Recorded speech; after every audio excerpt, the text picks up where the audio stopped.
आदित्य यह देखकर स्तब्ध रह गया कि जिसे वह 5 साल से पागलों की तरह ढूंढ रहा था, वही उसकी पत्नी सिया एक बार में वेट्रेस बनकर काम कर रही थी। वह भावुक होकर खड़ा हो गया और अनायास ही उसका नाम पुकार बैठा। सिया ने जब सिर उठाया और आदित्य को देखा तो उसे यकीन ही नहीं हुआ। जिस पति को वह दिन रात याद करती थी वह जिंदा था। वह हाथ बढ़ाकर उसे छूना चाहती थी कि यह सपना है या हकीकत, लेकिन आदित्य ने उसका हाथ झटक दिया। क्या मुझे जिंदा देखकर तुम्हें निराशा हुई? इतने साल तुम जिंदा रहीं, मुझे ढूंढने क्यों नहीं आई? 5 साल पहले दोनों एक आदर्श और खुशहाल दंपति थे। शादी के कुछ समय बाद ही सिया गर्भवती हो गई थी। जिंदगी बहुत खूबसूरत चल रही थी, लेकिन एक फोन कॉल ने सब कुछ तोड़ दिया। सिया को खबर मिली कि मायके का कारोबार बर्बाद हो गया है और उसके पिता सदमा सहन न कर पाने के कारण इमारत से कूदकर जान दे चुके हैं। गर्भवती सिया घबराकर मायके के लिए निकल पड़ी। वह आदित्य को बताना चाहती थी, लेकिन उसका फोन नहीं लगा। तभी मीरा ने झूठी सहानुभूति दिखाते हुए कहा कि सिया पहले मायके जाए, वह आदित्य को सब समझा देगी। जैसे ही सिया गई, मीरा ने आदित्य को एक तलाक के कागज थमा दिए और झूठ बोला कि सिया ने उसे गरीब समझकर छोड़ दिया है और उनके बच्चे को गिरा दिया है। आदित्य यकीन नहीं कर पाया और सिया को ढूंढने निकला, लेकिन तभी एक ट्रक ने उसे टक्कर मार दी। उधर सिया जैसे ही मायके पहुंची, उसे खबर मिली कि आदित्य की कार एक्सीडेंट में मौत हो गई है। एक ही दिन में उसने अपने पिता और पति दोनों को खो दिया। गहरा सदमा लगने से वह बेहोश हो गई।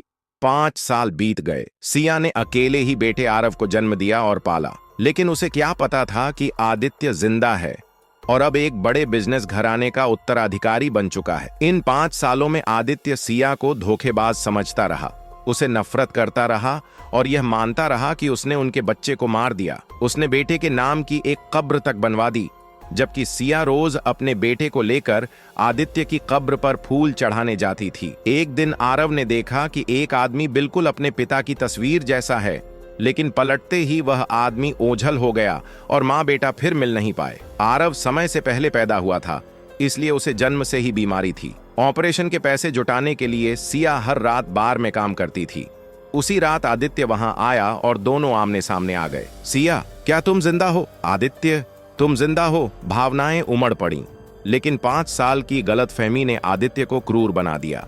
उसने सिया को सबके सामने अपमानित किया। तुम मुझे छोड़कर चली गई, तुमने हमारे बच्चे को मार दिया। सिया टूट गई। मैंने तुम्हारा क्या बिगाड़ा था? तभी आदित्य को अपनी बहन रूही का फोन आया। सिया ने गलत समझ लिया कि उसकी जिंदगी में कोई और आ चुकी है। दिल टूटकर उसने शराब की बोतल उठाई, एक ही सांस में पी ली और वहां से चली गई। आदित्य ने उसके पते की जांच करवाई और उसका घर खरीद लिया। जब सिया ने दरवाजा खोला और आदित्य को देखा तो घबरा गई। उसने डर के मारे आरव को अलमारी में छिपा दिया कि कहीं आदित्य बच्चा न छीन ले, लेकिन कमरे में 2 लोगों का सामान देखकर आदित्य को लगा कि सिया किसी और के साथ रह रही है। गुस्से में वह चला गया। कुछ देर बाद आरव बेहोश होकर गिर पड़ा। सिया उसे तुरंत अस्पताल ले गई। डॉक्टर ने बताया, बच्चे की हालत बिगड़ रही है, तुरंत ऑपरेशन जरूरी है। पैसों के लिए सिया होटल में पियानो बजाने लगी। वहीं आदित्य और रूही आए। आदित्य ने जानबूझकर वह गाना बजवाया जो कभी सिया और उसका पसंदीदा था।